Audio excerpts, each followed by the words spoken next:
সারাটা বছরে কতটি জুমার খুতবা শুনেন? আপনার গণনা আছে? বছরে কতটি জুমা হয়? 52টি জুমার খুতবা হয়। এক একটি জুমার খুতবা কয় ঘন্টা হয়? আধা ঘন্টা করে হয়। তাহলে এক জুমার খুতবা আধা ঘন্টা যদি হয়, 52টা জুমা পড়েছেন, 26 ঘন্টা আপনাকে ওয়াজ করা হয়েছে।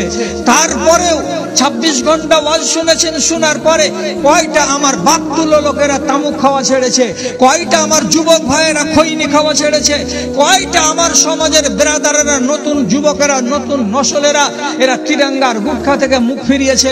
কয়টা ছেলে রাজি আছে যে আমি বিনা পণে বিয়ে করব? কয়টা মানুষ নামাজ আদায় করে? কয়টা মানুষ আজকে জাড়ে দিনে ফজরের বেলায় প্রথম সাফে দাঁড়িয়ে আল্লাহর সামনে আরাধনা করতে খাড়া হয়? কটা পাবেন গুনে গুনে? আপনি দেখুন তো, ধর্মের সত্যানাশ নাই, ধর্মের সত্যানাশ করে রেখেছি।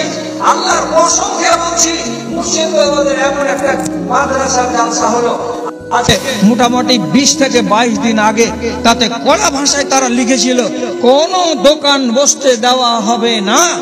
মাদ্রাসার সদর সাহেব বিকাল বেলাতে একটু হেঁটে বেড়ালেন আর বললেন, ভাই বসবেন না, ভাই বসবেন না, যারা লুকোচুরি করছেন দোকানপাট বসাবার জন্য আপনারা বসবেন না। ওরা সাবধান হয়ে ওখান থেকে চলে গেল। এবার মাগরিবের পরে ময়দানটা এত বড় ডেকোরেশন করা, যে ডেকোরেশনের পিছনে 60,000 টাকা ফি আর 20 থেকে 25,000 টাকা হলো মাইকের চার্জ।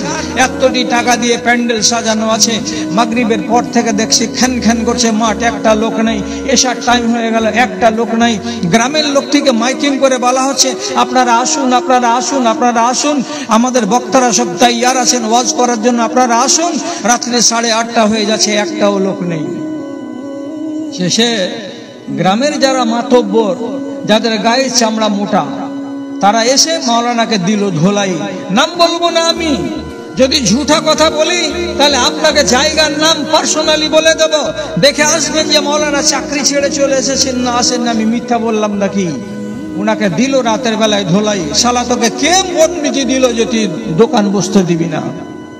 হ্যাঁ, আমাদের মেয়েরা ওখানে হুড়াহুড়ি করবে, আমাদের ছেলেরা হুড়াহুড়ি করবে, খুব মজা লাগবে। এটাই হলো আমাদের উৎসব, এটাই হলো ধর্ম। আমরা এইভাবেই করব। আপনি করবেন এইভাবে।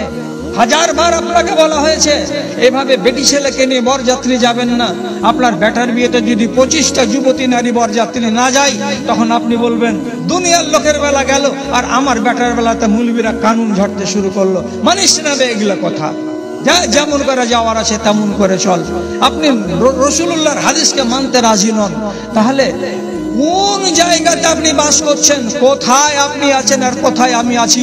52টা জুমার খুতবা শোনানোর পর আপনাকে যদি আমি সোজা পথে টেনে আনতে না পারি, তাহলে আল্লাহ রাব্বুল আলামিনের নবীকে যে আল্লাহ তাআলা বললেন আপনি জুলুমাত থেকে, অন্ধকার থেকে টেনে নিয়ে আসবেন, এদেরকে আপনি আলোর দিকে নিয়ে আসবেন। ওদের চাইতে কি আপনারা নোংরা? ওদের থেকেও কি আপনারা নোংরা? যে লোকগুলো আরবের জাহিলিয়াতের যুগে ঈমান আনেনি, তাদের চাইতে কি আপনাদের ভেতরটা ঘেন্না? হ্যাঁ, আপনারা আমাকে ভুল ধরবেন না, আপনারা আমার কথাগুলোকে উল্টো ভাবে নেবেন না। কাইস বিন সাবেতের মতো লোক নিজের 5টা বেটিকে জীবন্ত কবরে পুঁতে দিয়েছে। আমার নানাজি কথা বলুক যে কথা সত্য না মিথ্যা, একদম সহি হাদিস। রাসূলুল্লাহর কাছে এসে ঈমান আনছে কে? 5টা লোকের মার্ডার করে দেওয়ার আসামি, তার দিলটা মুলায়ম হয়ে গেল মোমের মতো। আপনাকে সত্য কথা বলছি, রাফে বিন মালিক বিন রাফে বিন আমর, উনি ঈমান আনছেন। তো ঈমান আনার আগে উনি নিজে 12 থেকে 14টা লোকের রাস্তাকে আলগে তাদের উটকে ছিনতাই করে নিয়েছেন, মালকে কেড়ে নিয়েছেন। নেওয়ার পরে লাট সাহেব হয়ে গেছেন, ধনী হয়ে গেছেন। এবার রাস্তা দিয়ে চলে আসছিলেন একটা বকরির পালের কাছ দিয়ে, তো সেখান থেকে তিনি আওয়াজ পেলেন একটা গিদাড়ের কাছ থেকে, এগুলো কি ধান্দা করছিস, যা একটু আগে মদিনা যা, মদিনাতে গিয়ে একটা লোককে পাবি, সে লোকটার কাছে যদি বসিস তো তোর জীবন ধন্য হয়ে যাবে। তিনি চলে এলেন। আসার পরে ইনি ঈমান কবুল করলেন। তাহলে ঈমানের আগের জিন্দেগিটা কেমন ছিল আপনি আন্দাজ করে দেখুন। মারসাদ আল গানাবি এক সাহাবী, তিনি নিজের কথা বলছেন, আমি জাহেলিয়াতের যুগে চুরি করে বেড়াতাম, ডাকাতি করে বেড়াতাম এবং কোন রমণীর সাথে আমার মোহাব্বত ছিল, আমার ভালোবাসা ছিল। যেদিন রাসূলুল্লাহর হাতে হাত দিলাম আর দেওয়ার পরে আমি ঈমান আনলাম, বায়াত করলাম, সেদিন থেকে আমি কতটা পরিষ্কার হলাম যে কয় বছর পরে আমি আবার মক্কায় এলাম। মক্কায় এলাম তো আমার পুরাতন প্রেমিকার সাথে রাতের অন্ধকারে দেখা হয়ে গেল। ওই মেয়েটির নাম হলো আতাকা। ও আমাকে জড়িয়ে ধরতে আসছিল। আমি ওকে কসম দিয়ে বললাম, আল্লাহর কসম, এই হাত নবীজির হাতে রেখেছি, রেখে আমি বায়াত করেছি, আমি আজ জীবনে কোনো হারাম কাজে বাড়াবো না পা, আমি কাউকে টাচ করবো না হারাম উপায়ে। তুমি আমার এক যুগে প্রেয়সী ছিলে, আজকে তুমি আমার কেউ নও, তুমি আমার হাতে হাত দিয়ে আমাকে নাপাক করার চেষ্টা করবে না। তাহলে লোকটা নিজেকে কতটা বদলে দিয়েছে আপনি আন্দাজ করতে পারেন। মুগীরা বিন শুবা রাদিয়াল্লাহু তাআলা আনহু, ইনি হলেন তায়েফের লোক। ইনি যেদিন ঈমান কবুল করছেন, ঈমান কবুল করার আগে তিনি 13টা মানুষকে মার্ডার করেছেন। আর 13টা মানুষকে মার্ডার করার পর উনি রাসূলুল্লাহর কাছে এসে ঈমান কবুল করছেন। তার চাচা উরওয়া বিন মাসউদ, উনি আবার ঠাট্টা করে বলছেন, হাত ধুয়েছো? হাত ধুয়েছো কি? কিসের হাত ধোয়া?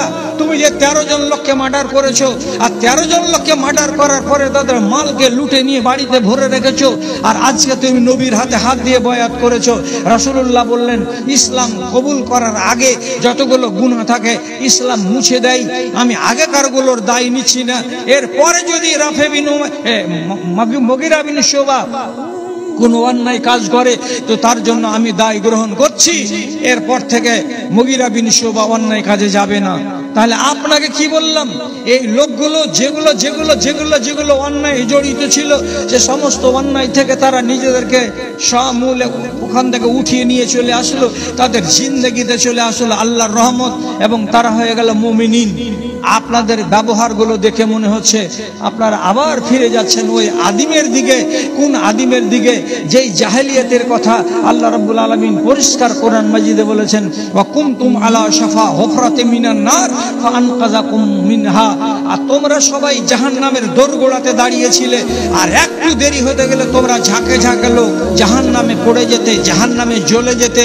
এমন এক সন্ধিক্ষণে এসে তোমরা হাজির হয়েছিলে। তখনই রব্বুল আলামিন তোমাদের কাছে কোরআন পাঠালেন, তখনই রব্বুল আলামিন তোমাদের কাছে নবী পাঠালেন। আমি নবী তোমাদের সামনে আওয়াজ দিলাম, এই দুনিয়ার মানুষেরা, নিজেদের যদি কল্যাণ চাও তাহলে কোরআনের কথার প্রতি সমর্থন জ্ঞাপন করো। তোমরা যদি তোমাদের আখিরাতে মঙ্গল চাও তাহলে আমি তোমাদের নবী যে কথা বলছি সে কথাকে শোনো। এই লোকগুলোকে যখন আল্লাহ রাব্বুল আলামিনের নবী এক এক এক এক করে কোরআনের কথা পড়ে পড়ে পড়ে পড়ে শোনালেন, এই লোকগুলোই একদিন ছিল অসভ্য বর্বর, ওই লোকগুলোই আরেকদিন হয়ে গেল সভ্য মুহাজ্জাব। এবং ভারতবর্ষ নয়, সারা দুনিয়াতে যেখানে যেখানে ওই লোকগুলো গেছে সেখানকার লোককে তারা আলো দান করেছে। আপনি জানেন না এই কথাগুলো? এই কথা কি আপনাদের জানা নেই? ভারতবর্ষের মাটিকে উর্বর করেছে কে? আল্লাহর রসুলের সাহাবীরা দ্বীনকে নিয়ে এসেছিল সেই তামিলনাড়ুর মাটিতে, তারা এইখানকার এলাকাকে রৌশন করেছে।